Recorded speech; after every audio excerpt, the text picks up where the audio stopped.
Welcome to Zwida Media. If you're new to this channel, please subscribe. Don't forget to like, comment and share. Here's a new video for today.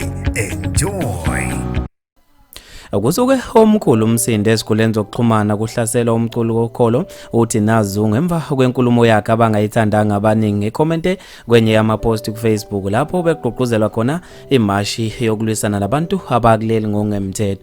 Nginibingelele ngiphinde nginamukele ezindabeni zezwidemiti igama lami ngusibonga konke wakantando mothanda ungangibiza intatheli ka YouTube. Isuse omkhulu umsindo wagcina esehlaseleka umculo wokholo uTinazungu lapha esikhuleni zokuxhumana emva kwenkulumo yakhe abangayithandanga abaningi.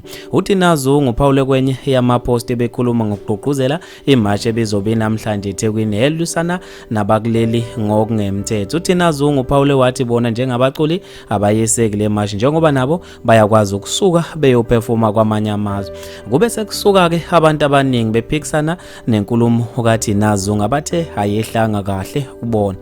Uphakela umthakathi uvele wamqonda ngqo wabesemtshela amagama ahlekisa abaningi. Uthe bese uthi uyindoda ulibele kanjeni ubeka iphalishi ngaphezulu kwabantwana bakho ungena ngokungemthetho yini uma uyocula uzala izingane ezimpofu emnyama bese yasineka kodwa ke kusayizayizayi lokhu wasethi ayizonde inkabi.